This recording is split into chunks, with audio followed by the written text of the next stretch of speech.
ಕೆಂಬಾವುಟ ವೀಕ್ಷಕರಿಗೆ ನಮಸ್ಕಾರ. ಇವತ್ತು SIR ಬಗ್ಗೆ ಒಂದು ಸಣ್ಣದೊಂದು ಸಂವಾದ ಮಾಡಲಿಕ್ಕೆ ನಾನು ನಿಮ್ಮ ಜೊತೆ ಬಂದಿದ್ದೀನಿ. ಪ್ರಜಾಪ್ರಭುತ್ವದಲ್ಲಿ ಈ ದೇಶದ ಜನತೆಗೆ ಕೊಟ್ಟಿರೋ ಒಂದು ಹಕ್ಕು ಮತದಾನದ ಹಕ್ಕು. ನಮ್ಮ ದೇಶದ ಸಂವಿಧಾನವನ್ನು ತಯಾರಿ ಮಾಡಿದ ಶಿಲ್ಪಿಗಳು ಸಮಾನವಾಗಿ ಎಲ್ಲರಿಗೂ ಮತದಾನದ ಹಕ್ಕಿರಬೇಕು ಅಂತ ಸಂವಿಧಾನದಲ್ಲಿ ಬರೆದಿದ್ದಾರೆ. ಎಷ್ಟೋ ದೇಶಗಳಲ್ಲಿ ನಾವು ಹೇಳ್ತೀವಲ್ಲ, ಬ್ರಿಟಿಷ್, ಇಂಗ್ಲೆಂಡ್, ಜರ್ಮನಿ, ಫ್ರಾನ್ಸ್, ಈ ಥರ ದೇಶಗಳೆಲ್ಲ ಆ ಕಾಲದಲ್ಲೇ ಎಷ್ಟೋ ಡೆವಲಪ್ ಆಗಿರೋ ದೇಶಗಳು. ಈ ಕಲ್ಚರ್ ಅನ್ನೋದೇ ಅಲ್ಲಿಂದನೇ ಬಂದಿದೆ ಅಂತ ಹೇಳ್ತಾರಲ್ಲ, ಆ ಒಂದು ದೇಶಗಳಲ್ಲೂ ಕೂಡ ಎಲ್ಲರಿಗೂ ಮತದಾನದ ಹಕ್ಕು ಒಮ್ಮೆ ಬಂದಿಲ್ಲ. ಮುಂಚೆ ಹೇಗಿತ್ತು, ಯಾರ್ಯಾರಿಗೆ ಜಮೀನುಗಳಿತ್ತೋ, ಜಮೀನಿನ ಮಾಲೀಕರಾಗಿದ್ದರೋ ಅವ್ರಿಗೆ ಮಾತ್ರ ಮತದಾನ ಇತ್ತು. ಮತ್ತೆ ಏನಾಯಿತು, ಯಾರ್ಯಾರು ಎಜುಕೇಷನ್ ಆಗಿ ಪದವೀಧರರು ಇರ್ತಾರೋ ಅವ್ರಿಗೆ ಮಾತ್ರ ಮತದಾನ ಇತ್ತು. ಆಮೇಲೆ ಏನಾಯಿತು, ಮಹಿಳೆಯರೆಲ್ಲ ಹೋರಾಟ ಮಾಡಿ ನಮಗೂ ಮತದಾನದ ಹಕ್ಕು ಬೇಕು ಅಂತ ಕೇಳಿ ಮತದಾನದ ಹಕ್ಕನ್ನು ಪಡ್ಕೊಂಡ್ರು. ಆದರೆ ಭಾರತ ದೇಶ ಸ್ವಾತಂತ್ರ್ಯ ಪಡೆದ ಮೊದಲನೇ ಚುನಾವಣೆಯಿಂದ ಇವತ್ತಿನ ತನಕ ಎಲ್ಲರಿಗೂ, ನೀವು ಬಡವರು ಇರ್ಬೋದು, ಶ್ರೀಮಂತ ಇರ್ಬೋದು, ಎಜುಕೇಟೆಡ್ ಇರ್ಬೋದು, ಅನ್ಎಜುಕೇಟೆಡ್ ಇರ್ಬೋದು, ಗಂಡಿರ್ಬೋದು, ಹೆಣ್ಣಿರ್ಬೋದು, ಯಾಕೆ ನೀವೊಂದು ಥರ್ಡ್ ಜೆಂಡರ್ ಆಗಿರಬಹುದು, ಆದರೂ ಕೂಡ ನಿಮಗೆ ಮತದಾನದ ಹಕ್ಕು ಇದೆ ಅನ್ನೋದು ಸಂವಿಧಾನ ನಮಗೆ ಕೊಟ್ಟಿರೋ ಆ ಒಂದು ಶಕ್ತಿ. ಈ ಒಂದು ಮತದಾನದ ಶಕ್ತಿಯನ್ನು, ಈ ಹಕ್ಕನ್ನು ಸಾಮಾನ್ಯ ಜನರಿಂದ ಕಿತ್ಕೋಬೇಕು ಅನ್ನೋ ಒಂದು ಪಿತೂರಿಯನ್ನು ಭಾರತೀಯ ಜನತಾ ಪಾರ್ಟಿ ಮತ್ತು ಎಲೆಕ್ಷನ್ ಕಮಿಷನ್ ಇಬ್ಬರು ಸೇರಿ ನಡೆಸ್ತಾ ಇದ್ದಾರೆ. ಇವತ್ತಿನ ಎಲೆಕ್ಷನ್ ಕಮಿಷನ್ ಹೇಗಾಗ್ಬಿಟ್ಟಿದೆ ಅಂದರೆ, BJPಗೆ, RSSಗೆ ಪೊಲಿಟಿಕಲ್ ವಿಭಾಗ BJP, RSSನ ವಿದ್ಯಾರ್ಥಿ ವಿಭಾಗ ABVP, RSSನ ಯುವಜನ ವಿಭಾಗ BJYM. ಅದೇ ರೀತಿ RSSನ ಚುನಾವಣಾ ವಿಭಾಗವಾಗಿ ಇವತ್ತು ಎಲೆಕ್ಷನ್ ಕಮಿಷನ್ ಆಫ್ ಇಂಡಿಯಾ ಆಗಿಬಿಟ್ಟಿದೆ ಅನ್ನೋದು ನಮ್ಮೆಲ್ಲರಿಗೂ ಗೊತ್ತಾಗ್ತಿದೆ. ಯಾಕೆ, ನಿಮಗೆ ಗೊತ್ತಿರಬಹುದು, ಎಲೆಕ್ಷನ್ ಕಮಿಷನರನ್ನು, ಚೀಫ್ ಎಲೆಕ್ಷನ್ ಕಮಿಷನರ್ ಮತ್ತು ಇದರ 2 ಎಲೆಕ್ಷನ್ ಕಮಿಷನರ್ಗಳನ್ನು ಆಯ್ಕೆ ಮಾಡೋದು ಹೇಗೆ, ಸೆಲೆಕ್ಷನ್ ಮಾಡೋದು ಹೇಗೆ ಅನ್ನೋದು ಒಂದು ಪ್ರೊಸೀಜರ್ ಇತ್ತು. ಹೇಗೆ ಪ್ರೊಸೀಜರ್ ಇತ್ತು ಅಂದರೆ, ಸೆಲೆಕ್ಷನ್ ಕಮಿಟಿ ಅಂತ ಒಂದು ಇತ್ತು. ಆ ಸೆಲೆಕ್ಷನ್ ಕಮಿಟಿಯ ಸದಸ್ಯರಾಗಿ 3 ಜನ ಇರ್ತಾರೆ. ಯಾರು ಇರ್ತಾರೆ ಅಂದರೆ, ಚೀಫ್ ಜಸ್ಟಿಸ್ ಆಫ್ ಇಂಡಿಯಾ ಆ ಸೆಲೆಕ್ಷನ್ ಕಮಿಟಿಯಲ್ಲಿ ಸದಸ್ಯರಾಗಿರ್ತಾರೆ. ಭಾರತ ದೇಶದ ಪ್ರಧಾನಿ ಆ ಸೆಲೆಕ್ಷನ್ ಕಮಿಟಿಯಲ್ಲಿ ಸದಸ್ಯರಾಗಿರ್ತಾರೆ. ಅದೇ ರೀತಿ ಲೀಡರ್ ಆಫ್ ಅಪೋಸಿಷನ್, ಲೋಕಸಭೆಯನ್ನು ವಿರೋಧ ಪಕ್ಷ ನಾಯಕರು ಆ ಒಂದು ಸೆಲೆಕ್ಷನ್ ಕಮಿಟಿಯಲ್ಲಿ ಸದಸ್ಯರಾಗಿರುತ್ತಾರೆ. ಇವರು 3 ಜನ ಸೇರಿ ಒಂದು ಪಟ್ಟಿಯನ್ನು ನೀಡುತ್ತಾರೆ. ರಾಷ್ಟ್ರಪತಿ ಆ ಒಂದು ರೆಕಮೆಂಡೇಶನ್ ಮೇಲೆ ಈ ಚೀಫ್ ಎಲೆಕ್ಷನ್ ಕಮಿಷನರ್ ಮತ್ತು ಇದರ 2 ಎಲೆಕ್ಷನ್ ಕಮಿಷನರ್ಗಳನ್ನು ಅಪಾಯಿಂಟ್ ಮಾಡಬೇಕು ಅಂತ ಇತ್ತು. ಆದರೆ ಈ ಸರ್ಕಾರ ಆ ಕಾನೂನನ್ನೇ ತಿದ್ದುಪಡಿ ಮಾಡಿ ಈಗ ಹೆಂಗೆ ಮಾಡಿಬಿಟ್ಟಿದೆ ಅಂದರೆ, ಅದೇ ರೀತಿ ಸೆಲೆಕ್ಷನ್ ಕಮಿಟಿ ಇರುತ್ತೆ. ಅದೇ ಸೆಲೆಕ್ಷನ್ ಕಮಿಟಿಯಲ್ಲಿ 3 ಜನ ಇರ್ತಾರೆ. ಆದರೆ ಅದರಲ್ಲಿ ಚೀಫ್ ಜಸ್ಟಿಸ್ ಆಫ್ ಇಂಡಿಯಾ ಇರೋದಿಲ್ಲ. ಅವ್ರಿಗೆ ಬದಲಾಗಿ ಯಾರು ಇರ್ತಾರೆ ಅಂದರೆ, ಕ್ಯಾಬಿನೆಟ್ ಮಿನಿಸ್ಟರ್ ಒಬ್ಬರು ಇರ್ತಾರೆ ಅಂತ. ಪ್ರಧಾನಿ ಒಬ್ಬರು, ಕ್ಯಾಬಿನೆಟ್ ಮಿನಿಸ್ಟರ್ ಒಬ್ಬರು, ವಿರೋಧ ಪಕ್ಷ ನಾಯಕರು ಒಬ್ಬರು, ಇವರು 3 ಜನ ಸೇರಿ ಸೆಲೆಕ್ಷನ್ ಕಮಿಟಿಯಲ್ಲಿ ಇರ್ತಾರೆ ಅಂತ ಆಗಿದೆ. ಇದರಿಂದ ಏನಾಗುತ್ತೆ ಅಂದರೆ, ಈಗ ಮೆಜಾರಿಟಿ ಅಂತ ಹೋದರೆ 3ರಲ್ಲಿ 2 ಮೆಜಾರಿಟಿ ಬಂದೇ ಬರುತ್ತೆ. ಸೊ ಇವರು ಯಾರು ಬೇಕಿದೆಯೋ, ಇವತ್ತಿನ ಎಲೆಕ್ಷನ್ ಕಮಿಷನರ್ ಹೇಗೆ ಜ್ಞಾನೇಶ್ ಕುಮಾರ್ ಅಂತ BJP BJP ಆಗಿದ್ದಾರೋ, ಅದೇ ರೀತಿ ಇವರು ಯಾರು ಬೇಕಾಗಿದೆಯೋ ಅವರನ್ನು ಎಲೆಕ್ಷನ್ ಕಮಿಷನರ್ ಆಗಿ, ಚೀಫ್ ಎಲೆಕ್ಷನ್ ಕಮಿಷನರ್ ಆಗಿ, ಎಲೆಕ್ಷನ್ ಕಮಿಷನರ್ಗಳಾಗಿ ಅಪಾಯಿಂಟ್ ಮಾಡ್ಕೋಬಹುದು ಅನ್ನೋ ಒಂದು ರೀತಿಯಲ್ಲಿ ಎಲೆಕ್ಷನ್ ಕಮಿಷನ್ ಕೂಡ ಇವರು ಆಕ್ಯುಪೈ ಮಾಡಿಟ್ಕೊಂಡಿದ್ದಾರೆ.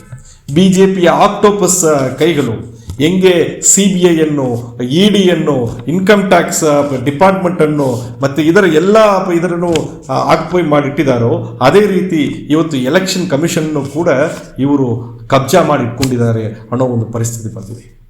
ಈ SIR ಅನ್ನೋದು ಯಾಕೆ? ಮೊದಲಾಗಿ ನಾವು ಅರ್ಥ ಮಾಡ್ಕೋಬೇಕಾಗಿರೋದು, ಈ ರೋಲ್ ರಿವಿಷನ್ ಅಂತಾರಲ್ಲ, ಮತದಾನದ ಪಟ್ಟಿ ಅದನ್ನು ರಿವೈಸ್ ಮಾಡೋದು, ಅದು ಏನು ಹೊಸ ಒಂದು ವಿಷಯ ಅಲ್ವೇ ಅಲ್ಲ. ಸಾಮಾನ್ಯವಾಗಿ ಪ್ರತಿ ಚುನಾವಣೆ ಹಿಂದೇನು ಮತದಾರರ ಪಟ್ಟಿಯನ್ನು ರಿವೈಸ್ ಮಾಡ್ತಾರೆ. ಆದರೆ ಅದಕ್ಕೂ ಇವಾಗ ಇರೋದಕ್ಕೂ ಏನು ವ್ಯತ್ಯಾಸ ಅಂದರೆ, ಹಿಂದೆ ಮಾಡಿದ್ದ ರಿವಿಷನ್ಗೆ ಉದ್ದೇಶ ಯಾವುದಿತ್ತು ಅಂದರೆ, ಯಾರಾದರೂ ಈ ಎಲೆಕ್ಷನ್ 18 ವಯಸ್ಸಿನ ನಂತರ ಮೇಲ್ಪಟ್ಟಿರೋರು ಮಿಸ್ ಆಗಬಾರದು, ಎಲ್ಲರೂ ಎಲೆಕ್ಷನ್ ಈ ಎಲೆಕ್ಟೋರಲ್ ರೋಡಲ್ಲಿ ಸೇರಿಸ್ಕೋಬೇಕು, ಈ ಪಟ್ಟಿಯಲ್ಲಿ ಸೇರಿಸ್ಕೋಬೇಕು, ಸತ್ತವರು ಯಾರಾಗಿದ್ರೆ ಪಟ್ಟಿಯಲ್ಲಿ ಯಾರಾದ್ರೂ ಸತ್ತವರು ಇದ್ರೆ ಅವ್ರನ್ನ ರಿಮೂವ್ ಮಾಡಬೇಕು ಅನ್ನೋ ಒಂದು ಉದ್ದೇಶದಿಂದ ಅದು ಮಾಡಿದರು. ಆದರೆ ಇವತ್ತು ನಡೆಯುವ SIRನ ಉದ್ದೇಶ ಹೇಗಿದೆ ಅಂದರೆ, ನೀನು ಈ ದೇಶದ ನಾಗರಿಕನ ಇಲ್ವಾ ಅನ್ನೋದನ್ನ ಪ್ರಶ್ನೆ ಮಾಡೋ ಒಂದು ರೀತಿಯಲ್ಲಿ ಈ SIR ಅನ್ನೋದು ನಡೀತಾ ಇದೆ. ಎಲೆಕ್ಷನ್ ಕಮಿಷನ್ನ ಜವಾಬ್ದಾರಿ ಏನು? What are the rules and responsibilities of election commission? Election commission ಅನ್ನೋದು, ನಾವೊಂದು 100 ಜನ ಸೇರಿ ನಾವೊಂದು ಪೊಲಿಟಿಕಲ್ ಪಾರ್ಟಿನ ಶುರು ಮಾಡ್ತೀವಿ, ರಿಜಿಸ್ಟರ್ ಮಾಡ್ಕೊಳ್ಳಿ ಅಂದರೆ ರಿಜಿಸ್ಟರ್ ಮಾಡ್ಕೋಬೇಕು, ಅದು ಅವ್ರನ್ನ ಜವಾಬ್ದಾರಿ. ಎರಡನೇದು, ಆ ಪೊಲಿಟಿಕಲ್ ಪಾರ್ಟಿ ಎಲೆಕ್ಷನ್ನಲ್ಲಿ ಕಂಟೆಸ್ಟ್ ಮಾಡಿ ಅವರು ತಗೊಳ್ಳೋ ಓಟಿನ ಮೇಲೆ ಅವರು registered party, unrecognised party, state party, national party ಅಂತ ಅವ್ರಿಗೆ ಸ್ಟೇಟಸ್ಗಳು ಕೊಡೋದು. ಪೊಲಿಟಿಕಲ್ ಪಾರ್ಟಿಗಳಾಗಿರಲಿ, ಇಂಡಿಪೆಂಡೆಂಟ್ ಕ್ಯಾಂಡಿಡೇಟ್ಗಳಾಗಿರಲಿ, ಅವರಿಗೆ ಚುನಾವಣೆ ಸಂದರ್ಭದಲ್ಲಿ ಎಲೆಕ್ಷನ್ ಸಿಂಬಲ್ನ ಅಲಾಕೇಟ್ ಮಾಡೋದು. ಮತ್ತು ನಾನು ಹಿಂದೆ ಹೇಳಿರೋ ಥರ ಎಲ್ಲರನ್ನು ಒಳಗೊಂಡ ಒಂದು ಮತದಾರ ಪಟ್ಟಿಯನ್ನು ರೆಡಿ ಮಾಡಿ ಎಲೆಕ್ಷನ್ನ ನಡೆಸ್ಕೊಡ್ಬೇಕಾಗಿರೋದು ಎಲೆಕ್ಷನ್ ಕಮಿಷನ್ನ ಜವಾಬ್ದಾರಿ. ಆದರೆ according to the constitution, election ಕಮಿಷನ್ಗೆ ನೀವು ಅಥವಾ ನಾನು ಈ ದೇಶದ ಸಿಟಿಸನ, ನಾಗರಿಕನ ಅನ್ನೋ ಪ್ರಶ್ನೆ ಮಾಡೋ ಹಕ್ಕು, ಆ ಒಂದು ಅಧಿಕಾರ ಎಲೆಕ್ಷನ್ ಕಮಿಷನ್ಗೆ ಇಲ್ಲ. ಆದರೆ ಇವತ್ತಿನ SIRನಲ್ಲಿ ಏನು ಮಾಡ್ತಿದ್ದಾರೆ ಅಂದರೆ, ನೀನು ಈ ಭಾರತ ದೇಶದ ನಾಗರಿಕನ ಅಂತ ಒಂದು ಪ್ರಶ್ನೆಯನ್ನು ಈಗ ಈ ಒಂದು SIRಲ್ಲಿ ಇದು ಮಾಡ್ತಿದ್ದಾರೆ ಎಲೆಕ್ಷನ್ ಕಮಿಷನ್. CAA NRC ನಿಮ್ಮೆಲ್ಲರಿಗೂ ನೆನಪಿರಬಹುದು. 2019ನಲ್ಲಿ CAA NRC ಕಾನೂನುಗಳನ್ನು ಈ ಒಂದು ಕೇಂದ್ರ ಸರ್ಕಾರ ತಗೊಂಡು ಬಂದಾಗ, ನಾನು ನಿಮ್ಮೆಲ್ಲರಿಗೂ ನೆನಪು ಮಾಡಲಿಕ್ಕೆ ಇದು ಮಾಡ್ತೀನಿ. ಮುಸ್ಲಿಂ ಸಂಘಟನೆಗಳು, ಮೈನಾರಿಟಿ ಸಂಘಟನೆಗಳು ಈ CAA NRC ವಿರೋಧ ಕರೆ ಕೊಟ್ಟು ಹೋರಾಟ ಮಾಡ್ತಿರುವಾಗ ಮೊದಲನೇದಾಗಿ ಒಂದು ಪೊಲಿಟಿಕಲ್ ಪಾರ್ಟಿಗಳಾಗಿ, ಒಂದು ಪೊಲಿಟಿಕಲ್ ಫೋರ್ಸ್ ಆಗಿ ಈ CAA NRC ವಿರುದ್ಧ ಹೋರಾಟದ ಕರೆಯನ್ನು ಡಿಸೆಂಬರ್ 19, 2019 ಕೊಟ್ಟಿದ್ದು ಎಡಪಕ್ಷಗಳು ಅನ್ನೋದನ್ನ ನಾವು ಮರಿಬಾರದು. ಆ ಒಂದು ಹೋರಾಟದ ಹಿನ್ನೆಲೆಯಲ್ಲಿ ಏನಾಯಿತು, ಈ ಒಂದು CAA NRC ಜಾರಿ ಮಾಡಲಿಕ್ಕೆ ಅವಕಾಶ ಇಲ್ಲದೆ ಹೋಯಿತು ಕೇಂದ್ರ ಸರ್ಕಾರಕ್ಕೆ. ಆ ಒಂದು CAA NRC ಅನ್ನು ಜನ ವಿರೋಧ ಮಾಡಿದ್ರು. ಅದೇ CAA NRC ಅನ್ನು ಹಿಂಭಾಗದಿಂದ ಇಂಪ್ಲಿಮೆಂಟ್ ಮಾಡಲಿಕ್ಕೆ ಒಂದು ಪ್ರಯತ್ನವಾಗಿ ಈ SIRನ ಉಪಯೋಗ ಮಾಡ್ತಿದೆ ಕೇಂದ್ರ ಸರ್ಕಾರ ಮತ್ತು ಚುನಾವಣೆ ಆಯೋಗ ಅನ್ನೋದು ನನ್ನ ಆರೋಪ ಮಾತ್ರ ಇಲ್ಲ. ಇದ್ರ ಬಗ್ಗೆ ಹೋರಾಟ ಮಾಡಿ ಚಳುವಳಿ ಮಾಡಿರೋ ಎಲ್ಲರ ಆರೋಪವಾಗಿ ಕೂಡ ಇದಿದೆ ಅನ್ನೋದನ್ನ ನಾವು ಅರ್ಥ ಮಾಡ್ಕೋಬೇಕು. ಇನ್ನೊಂದು, ಬಿಹಾರ್ನಲ್ಲಿ ಆಗಿರೋ SIR, ಈ ಬಿಹಾರ್ನಲ್ಲಿ ಆಗಿರೋ SIRನಲ್ಲಿ ಏನಾಯಿತು, 65 ಲಕ್ಷ ಮತದಾರರನ್ನು ಪಟ್ಟಿಯಿಂದ ತೆಗೆದುಹಾಕಿದ್ದಾರೆ.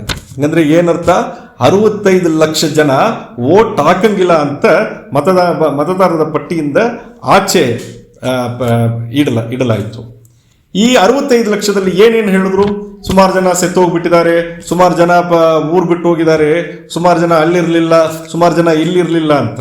ಇವರು ಹೇಳೋ ಲೆಕ್ಕದ ಪ್ರಕಾರ ಎಷ್ಟೊಂದು ಜನ ಸೆತ್ತೋಗಿದ್ದಾರೆ ಅಂತ ಹೇಳುವಾಗ ಅವರೆಲ್ಲ ಕರ್ಕೊಂಡು ಬಂದು ಪ್ರೆಸ್ ಮೀಟ್ ಮಾಡಿರೋ ಒಂದು, ಇವರು ಹೇಳಿದ್ದು, ಎಲೆಕ್ಷನ್ ಕಮಿಷನ್ ಹೇಳಿದ್ದು ಇವರು ಸೆತ್ತೋಗ್ಬಿಟ್ಟಿದ್ದಾರೆ, ಅದಕ್ಕೆ ಇವ್ರನ್ನ ನಾವು ಪಟ್ಟಿಯಿಂದ ಹೊರಗಾಗ್ತೀವಿ ಅಂತ. ಅದೇ ಜನ ಪ್ರೆಸ್ ಮೀಟ್ ಬರಲಿ ಕೂತ್ಕೊಂಡು ನಾವಿನ್ನೂ ಬದುಕಿದ್ವಿ ಸ್ವಾಮಿ ಅಂತ ಹೇಳೋ ಒಂದು ಪರಿಸ್ಥಿತಿ ಈ ದೇಶದಲ್ಲಿ ಬಂದಿದೆ ಅಂದರೆ ಇದಕ್ಕಿಂತ ಒಂದು ಡೆಮಾಕ್ರಸಿಯ ಮೇಲೆ, ಪ್ರಜಾಪ್ರಭುತ್ವದ ಮೇಲೆ ದಾಳಿ ಬೇರೆ ಏನಿರಬೇಕು ಅನ್ನೋದು ನನ್ನ ಪ್ರಶ್ನೆಯಾಗಿದೆ. ಮೈಗ್ರೆಂಟ್ ಲೇಬರ್ಸು, ಅದರಲ್ಲಿ 65 ಲಕ್ಷ ಜನಗಳಲ್ಲಿ 36 ಲಕ್ಷ ಜನ ಏನಂತ ಅವ್ರನ್ನ ಮತದಾನದ ಪಟ್ಟಿಯಿಂದ ಹೊರಹಾಕಿದ್ರು ಅಂದರೆ ಅವರು ಮೈಗ್ರೆಂಟ್ ಲೇಬರ್ಸು, ಅವರು ಇಲ್ಲಿ ವಾಸ ಮಾಡ್ತಾ ಇಲ್ಲ, ಅವರು ವಲಸೆಗೆ ಹೋಗ್ಬಿಟ್ಟಿದ್ದಾರೆ. ಅದಕ್ಕೋಸ್ಕರ ಅವ್ರು ಎಲ್ಲಿ ಕೆಲಸ ಮಾಡ್ತಾರೋ ಅಲ್ಲಿ ಅವರು ವೋಟರ್ ಆಗ್ಬೋದು ಹೊರತು ಅವರು ಹುಟ್ಟಿ ಬೆಳೆದಿದ್ದ ಜಾಗದಲ್ಲಿ ವೋಟರ್ ಆಗಿ ಇರಂಗಿಲ್ಲ ಅನ್ನೋ ಒಂದು ವಿಷಯವನ್ನು ಎಲೆಕ್ಷನ್ ಕಮಿಷನ್ ಹೇಳಿ 36 ಲಕ್ಷ ಜನವನ್ನು ಮತದಾನದ ಪಟ್ಟಿಯಿಂದ ಹೊರಹಾಕಿಬಿಟ್ಟಿದ್ದಾರೆ. ಆದರೆ ಅದೇ ಚುನಾವಣಾ ಆಯೋಗ ಇನ್ನೊಂದು ರೀತಿಯಾದ ಶ್ರೀಮಂತ ವಲಸೆಗಾರರಿಗೆ ಒಂದು ಅವಕಾಶ ಮಾಡಿಕೊಟ್ಟಿದೆ ಸಂಗತಿ. ಅದು ಯಾವ ಶ್ರೀಮಂತ ವಲಸೆಗಾರರು ಅಂದರೆ ವಿದೇಶಕ್ಕೆ ಹೋಗಿ ಕೆಲಸ ಮಾಡ್ತಾರಲ್ಲ NRIಗಳು. ಆ NRIಗಳು ಎಲ್ಲಿ ಇದ್ರೂ ಪರವಾಗಿಲ್ಲ, ಅವರು ಅಮೆರಿಕಾದಲ್ಲಿ ಬೇಕಾದ್ರೂ ಇರ್ಬೋದು, ಕೆನಡಾದಲ್ಲಿ ಬೇಕಾದ್ರೂ ಇರ್ಬೋದು, ದುಬೈಯಲ್ಲಿ ಇರ್ಬೋದು, ಇಲ್ಲಂದ್ರೆ ಇಂಗ್ಲೆಂಡಲ್ಲಿ ಇರ್ಬೋದು, ಯಾವುದೇ ದೇಶದಲ್ಲಿ ಇದ್ರೂ ಪರವಾಗಿಲ್ಲ. ಅವರು ಫಾರ್ಮ್ 6A ಅಂತ ಒಂದು ಫಾರ್ಮ್ನ ತುಂಬಿಸಿದ್ರೆ ಅವರು ಯಾವ ಊರಿನವರು, ಯಾವ ಊರಲ್ಲಿ ಹುಟ್ಟಿ ಬೆಳೆದಿದ್ದಾರೋ ಆ ಊರಲ್ಲೇ ಅವರು ವೋಟ್ ಹಾಕಬಹುದು ಅನ್ನೋ ಒಂದು ಅವಕಾಶವನ್ನು ಎಲೆಕ್ಷನ್ ಕಮಿಷನ್ ಮಾಡಿಕೊಟ್ಟಿದೆ. ಅದು ಏನಿದೆ, ಇದರಿಂದ ಏನು ಅರ್ಥ ಆಗ್ತಿದೆ? ನೀವು ಬೇರೆ ದೇಶಕ್ಕೆ NRI ಆಗಿ ಹೋದ್ರೆ ನಿಮ್ಮೂರಲ್ಲಿ ನಿಮಗೆ ಮತದ ಹಾಕ್ಲಿಕ್ಕೆ, ವೋಟ್ ಹಾಕ್ಲಿಕ್ಕೆ ಹಕ್ಕಿದೆ. ಆದರೆ ನಿಮ್ಮೂರಿಂದ ಬೇರೆ ರಾಜ್ಯಕ್ಕೆ, ಅದು ಪಕ್ಕದ ರಾಜ್ಯವಾಗಿದ್ರೂ ಪರವಾಗಿಲ್ಲ, ನೀವು ಅಲ್ಲಿಗೆ ಹೋದ್ರೆ ನಿಮ್ಮನ್ನು ಮತದಾರ ಪಟ್ಟಿಯಿಂದ ಹೊರಹಾಕ್ತೀವಿ ಅನ್ನೋ ಒಂದು ನಿಟ್ಟಿನಲ್ಲಿ ಈ ಎಲೆಕ್ಷನ್ ಕಮಿಷನ್ ಕೆಲಸ ಮಾಡ್ತಿದೆ. ಇನ್ನೊಂದು ಇದರಲ್ಲಿ ಪ್ರಾಬ್ಲಮ್ ಏನು ಅಂತ ನೀವು ಕೇಳಬಹುದು. ಈ 36 ಲಕ್ಷ ಜನ ಬಿಹಾರಿನ ವೋಟರ್ ಚುನಾವಣಾ ಪಟ್ಟಿಯಿಂದ ಹೊರಹಾಕಿದಾರಲ್ಲ, ಅವರೆಲ್ಲ ಸಾಮಾನ್ಯವಾಗಿ ಎಲ್ಲಿಗೆ ಹೋಗ್ತಿದ್ದಾರೆ ಅಂದರೆ ದಕ್ಷಿಣ ಭಾರತಕ್ಕೆ ಬರ್ತಾ ಇದ್ದಾರೆ. ದಕ್ಷಿಣ ಭಾರತ ಅಂದರೆ ಅದು ಹೆಚ್ಚಾಗಿ ಬೆಂಗಳೂರು ಅಂತ ನಗರಕ್ಕೆ ಬರ್ತಾ ಇದ್ದಾರೆ, ಚೆನ್ನೈಗೆ ಬರ್ತಾ ಇದ್ದಾರೆ, ಹೈದರಾಬಾದ್ಗೆ ಬರ್ತಾ ಇದ್ದಾರೆ. ಇದು ಬರೀ ಬಿಹಾರಿಂದ ಮಾತ್ರ 36 ಲಕ್ಷ. UP ಇಂದ ಬರ್ತಾ ಇದ್ದಾರೆ, ಒರಿಸ್ಸಾಯಿಂದ ಬರ್ತಾ ಇದ್ದಾರೆ, ಅಸ್ಸಾಮಿಂದ ಬರ್ತಾ ಇದ್ದಾರೆ, ಮಣಿಪುರದಿಂದ ಬರ್ತಾ ಇದ್ದಾರೆ. ಎಷ್ಟೋ ಲಕ್ಷಾಂತರ ಜನ, ಕೋಟ್ಯಾಂತರ ಜನ ಅಂತಲೇ ಹೇಳ್ಬಹುದು ದಕ್ಷಿಣ ಭಾರತಕ್ಕೆ ವಲಸೆಗೆ ಬರ್ತಿದ್ದಾರೆ. ಒಂದು ಎಸ್ಟಿಮೇಟ್ ಹೇಳ್ತಾ ಇದೆ, ಇಲ್ಲಿ ಕರ್ನಾಟಕದಲ್ಲಿ ಬೇರೆ ಬೇರೆ ರಾಜ್ಯಗಳಿಂದ ಬಂದು ಕೆಲಸ ಮಾಡುವ ವಲಸೆ ಕಾರ್ಮಿಕರ ಸಂಖ್ಯೆ ಅಂದಾಜು ಒಂದು 20 ಲಕ್ಷ ಅಂತ. ಈಗ ಇದರಲ್ಲಿ ಇನ್ನೊಂದು ಸೂಕ್ಷ್ಮವಾಗಿ ನಾವು ಗಮನಿಸಬೇಕಾಗಿರೋದು ಯಾವುದು ಅಂದರೆ ಓದೋ ಚುನಾವಣೆಯಲ್ಲಿ 2023ನೇ ಇಸ್ವಿಯಲ್ಲಿ ಕರ್ನಾಟಕದಲ್ಲಿ ವಿಧಾನಸಭಾ ಚುನಾವಣೆ ಆಯಿತು. ಆ ವಿಧಾನಸಭಾ ಚುನಾವಣೆಯಲ್ಲಿ ಗೆದ್ದಿರೋ ಕಾಂಗ್ರೆಸ್ ಪಾರ್ಟಿ ತಗೊಂಡಿರೋ ಓಟು ಸುಮಾರು ಅಂದಾಜು 1,60,00,000 ಮತಗಳನ್ನು ಪಡೆದಿದೆ. ಸೋತಿರೋ ಬಿಜೆಪಿ 1,40,00,000 ಓಟುಗಳು ಪಡೆದಿದೆ. ಈಗ ಗೆದ್ದಿರೋ ಕಾಂಗ್ರೆಸ್ಗೂ ಸೋತಿರೋ ಬಿಜೆಪಿಗೂ ಮಧ್ಯದಲ್ಲಿರುವ ವೋಟ್ ಡಿಫರೆನ್ಸ್ ಎಷ್ಟು ಅಂದರೆ ಬರೀ 20 ಲಕ್ಷ. ಈಗ ಈ ಮೈಗ್ರೆಂಟ್ ಲೇಬರ್ಸ್ ಅಂತ ಬರ್ತಾರಲ್ಲ, ಈ ಮೈಗ್ರೆಂಟ್ ಲೇಬರ್ಸು ಸಾಮಾನ್ಯವಾಗಿ ಹೆಂಗೆ ವೋಟ್ ಮಾಡ್ತಾರೆ ಅಂದರೆ ಈ ಲೋಕಲ್ ಇಶ್ಯೂನ ಅರ್ಥ ಮಾಡ್ಕೊಂಡು ವೋಟ್ ಮಾಡ್ತಾರೆ. ಈಗ ಕರ್ನಾಟಕದಲ್ಲಿ ಲೋಕಲ್ ಇಶ್ಯೂ ಮೇಘದಾಟ್ ಇರ್ಬೋದು, ಮತ್ತೊಂದು ಇರ್ಬೋದು, ಇನ್ನೊಂದು ಇರ್ಬೋದು, ಇದೆಲ್ಲ ಅರ್ಥ ಮಾಡ್ಕೊಂಡು ಅವ್ರು ವೋಟ್ ಮಾಡ್ತಾರ ಅಂದರೆ ಇಲ್ಲ. ಅವ್ರು ಸಾಮಾನ್ಯವಾಗಿ ಹೆಂಗೆ ವೋಟ್ ಮಾಡ್ತಾರೆ, ಅವ್ರ ಊರಿನಲ್ಲಿ ಏನು ಇಶ್ಯೂ ಇದೆಯೋ ಅದರ ಪರವಾಗಿ ಇಲ್ಲೂ ನಾವು ವೋಟ್ ಮಾಡಬೇಕು ಅನ್ನೋ ಒಂದು ಚಿಂತನೆಯಲ್ಲಿ ಇಲ್ಲಿ ವೋಟ್ ಮಾಡ್ತಾರೆ. ಇಲ್ಲಿ ಕರ್ನಾಟಕದಲ್ಲಿ ಇದು ಒಂದು ದೊಡ್ಡ ಇಶ್ಯೂ ಆಗಲ್ಲ, ಯಾಕಂದ್ರೆ ಕಾಂಗ್ರೆಸ್ ನ್ಯಾಷನಲ್ ಪಾರ್ಟಿ ಇದೆ, ಬಿಜೆಪಿ ನ್ಯಾಷನಲ್ ಪಾರ್ಟಿ ಇದೆ. ಆದರೆ ತಮಿಳುನಾಡು, ಕೇರಳ, ಒಡಿಶಾ ಈ ಥರ ರಾಜ್ಯಗಳಲ್ಲಿ ನೀವು ನೋಡ್ಬೋದಾದ್ರೆ 2 ರೀಜನಲ್ ಪಾರ್ಟಿಗಳಿರುತ್ತೆ. ಇಲ್ಲ ಅಂದ್ರೆ ಒಂದು ಕಡೆ ರೀಜನಲ್ ಪಾರ್ಟಿ ಇರುತ್ತೆ, ಒಂದು ಕಡೆ ನ್ಯಾಷನಲ್ ಪಾರ್ಟಿ ಇರುತ್ತೆ. ಒಡಿಶಾದಲ್ಲಿ ನೋಡಿ ಆಡಳಿತ ಪಕ್ಷವಾಗಿ ಬಿಜೆಪಿ ಇದೆ, ವಿರೋಧ ಪಕ್ಷವಾಗಿ ಒಂದು ರೀಜನಲ್ ಪಾರ್ಟಿ BJD ಇದೆ. ಅವ್ರ ಇಬ್ಬರ ಮಧ್ಯದಲ್ಲಿ ಇರೋ ವೋಟ್ ಡಿಫರೆನ್ಸ್ ಎಷ್ಟಿದೆ ಅಂತ ನಾವು ಲೆಕ್ಕ ಮಾಡಿದ್ರೆ ಆ ವೋಟ್ ಡಿಫರೆನ್ಸು ಮೈಗ್ರೆಂಟ್ ವೋಟರ್ಸ್ ಆಗಿ ಬೇರೆ ಕಡೆಯಿಂದ ಒಡಿಶಾಗೆ ಬರೋರು ವೋಟ್ ಡಿಫರೆನ್ಸು ಎಷ್ಟಿದೆ ಅನ್ನೋದನ್ನು ನಾವು ಚೆಕ್ ಮಾಡಿ ನೋಡಬೇಕು. ಇದೆಲ್ಲ ನಾವು ಇದು ಯಾಕೆ ಹೇಳ್ತಾ ಇದ್ದೀನಿ ಅಂದರೆ ಈ ರೀಜನಲ್ ಪಾರ್ಟಿಗಳು ಮತ್ತೆ ಯಾವಾಗಲೂ ಅಧಿಕಾರಕ್ಕೆ ಬರೋಕ್ಕೆ ಆಗೋದೇ ಇಲ್ಲ ಅನ್ನೋ ಒಂದು ಪರಿಸ್ಥಿತಿಯನ್ನು ಈ ಮೈಗ್ರೆಂಟ್ ಲೇಬರ್ಸು ಬೇರೆ ರಾಜ್ಯಗಳಲ್ಲಿ ನಮ್ಮ ರಾಜ್ಯಗಳಲ್ಲಿ ಬಂದು ಅವರು ವೋಟರ್ಸ್ ಆಗಿ ಪರಿವರ್ತನೆ ಆದರೆ ಆ ಒಂದು ಸ್ಥಿತಿ ಬಂದ್ಬಿಡುತ್ತೆ. ಇದರಿಂದ ಏನಾಗುತ್ತೆ, ರೀಜನಲ್ ಪಾರ್ಟಿಗಳಿಲ್ಲ ಅಂದರೆ ಏನಾಗುತ್ತೆ ಅಂತ ನೀವು ಪ್ರಶ್ನೆ ಮಾಡ್ಬೋದು. ಫೆಡರಲಿಸಮ್ ಅಂತ ನಮ್ಗೆ ಏನಿದೆಯೋ ಇವತ್ತು ಕೂಡ ಆ ಸಿ ಎ ಆಗಲಿ NRC ಆಗಲಿ ಮತ್ತು ರೈತ ಕಾನೂನುಗಳಾಗಲಿ ಈಗ ಈ ಸರ್ಕಾರ ತಗೊಂಡು ಬಂದಿರೋ ಈ ಸರ್ಕಾರ ತಗೊಂಡು ಬಂದಿರೋ ಲೇಬರ್ ಕೋಡ್ಗಳಾಗಲಿ ಈ ಎಲ್ಲದನ್ನ ವಿರೋಧಿಸಿ ಪಾರ್ಲಿಮೆಂಟ್ ಒಳಗಡೆನೂ ಪಾರ್ಲಿಮೆಂಟ್ನ ಹೊರಗೇನು ಹೋರಾಟ ಮಾಡೋದಲ್ಲಿ ಎಡಪಕ್ಷಗಳ ಜೊತೆ ಗಟ್ಟಿಯಾಗಿ ನಿಂತ್ಕೊಂಡಿರುವುದು ಹಲವಾರು ರೀಜನಲ್ ಪಕ್ಷಗಳು. ಈ ರೀಜನಲ್ ಪಕ್ಷಗಳನ್ನ ಇವರು ನಿರ್ಮೂಲನೆ ಮಾಡಿಬಿಟ್ರೆ ಹೆಂಗೆ ಇವರು ಕಾಂಗ್ರೆಸ್ ಮುಕ್ತ ಭಾರತ ಅಂತ ಒಂದು ಕನಸನ್ನು ಕಂಡುಕೊಂಡಿದ್ದಾರೋ ಅದೇ ರೀತಿ ವಿರೋಧ ಪಕ್ಷಗಳ ಮುಕ್ತ ಭಾರತವನ್ನು ಕಟ್ಟಲಿಕ್ಕೆ ಒಂದು ಪ್ರಯತ್ನವಾಗಿ ಈ SIR BJP ಮತ್ತು ಎಲೆಕ್ಷನ್ ಕಮಿಷನ್ ಸೇರಿ ಉಪಯೋಗ ಮಾಡಿಕೊಂಡಿದೆ ಅನ್ನೋದು ನನ್ನ ಆರೋಪ ಮಾತ್ರ ಇಲ್ಲ. ಈ ಪ್ರಜಾಪ್ರಭುತ್ವ ಉಳಿಬೇಕು ಅಂತ ಕನಸು ಕಂಡುಕೊಂಡಿರುವ ಎಲ್ಲರ ಆರೋಪವಾಗಿ ಕೂಡ ಇದೆ. ಈಗ ನಾವು ಏನು ಮಾಡಬೇಕು ಅಂದರೆ ಕರ್ನಾಟಕಕ್ಕೆ ಇನ್ನೂ SIR ಬಂದಿಲ್ಲ. ಪಕ್ಕದ ರಾಜ್ಯವಾದ ತಮಿಳುನಾಡು, ಕೇರಳ, ಪಾಂಡಿಚೇರಿ ಯೂನಿಯನ್ ಟೆರಿಟರಿ ಸಹ 11 ಕಡೆ SIR ಬಂದ್ಬಿಟ್ಟಿದೆ. ಈಗ ಕರ್ನಾಟಕಕ್ಕೆ ಬರಲಿಕ್ಕೂ ಅವಕಾಶ ಇದೆ.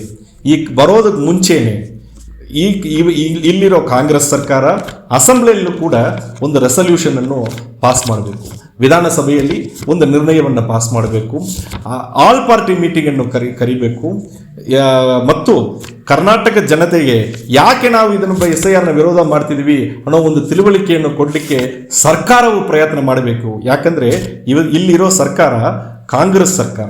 ಈ ಮತದಾನದ ಒಂದು ಪಟ್ಟಿಯಲ್ಲಿ ಗೊಂದಲ ಆಗಿ ಬೆಂಗಳೂರು ನಾರ್ತ್ ಲೋಕಸಭೆಯಲ್ಲಿ ಹೆಂಗ್ ಸೋತಿದ್ದಾರೆ, ಅದರಿಂದ ಎಷ್ಟು ನಷ್ಟಪಟ್ಟಿ ಹೊಡೆದಿದ್ದಾರೆ ಅನ್ನೋದು ಕಾಂಗ್ರೆಸ್ ಅವ್ರಿಗೆ ಚೆನ್ನಾಗಿ ಗೊತ್ತಿದೆ. ಅದಕ್ಕೋಸ್ಕರ ಅವರು ಲಾಭಕ್ಕೆ ಮಾತ್ರ ಅಲ್ಲ, ಪ್ರಜಾಪ್ರಭುತ್ವದ ಉಳಿವಿಗಾಗಿ ಇವತ್ತಿರೋ ಮುಖ್ಯಮಂತ್ರಿಗಳು, ಉಪಮುಖ್ಯಮಂತ್ರಿಗಳು, ಸರ್ಕಾರವು ಯೋಚನೆ ಮಾಡಬೇಕು. ಕುರ್ಚಿ ಕಿತ್ತಾಟ ಏನಾದರೂ ಇದೆ ಅದನ್ನು ಆಮೇಲೆ ನೋಡ್ಕೊಳ್ಳಿ. SIR ಅನ್ನೋದು ಪ್ರಜಾಪ್ರಭುತ್ವಕ್ಕೆ ಒಂದು ಅಳಿವು, ಅದನ್ನು ನಾವು ವಿರೋಧ ಮಾಡಬೇಕು. ಅದಕ್ಕೆ ಜನತೆಗಳಾಗಿ ನಾವೆಲ್ಲರೂ ಸೇರಿ ಒಗ್ಗಟ್ಟಾಗಿ ನಮ್ಮ ಧ್ವನಿನ ಎತ್ತೋಣ ಅಂತ ಹೇಳಿ ನನ್ನ ಮಾತನ್ನು ಮುಕ್ತಾಯ ಮಾಡ್ತೀನಿ.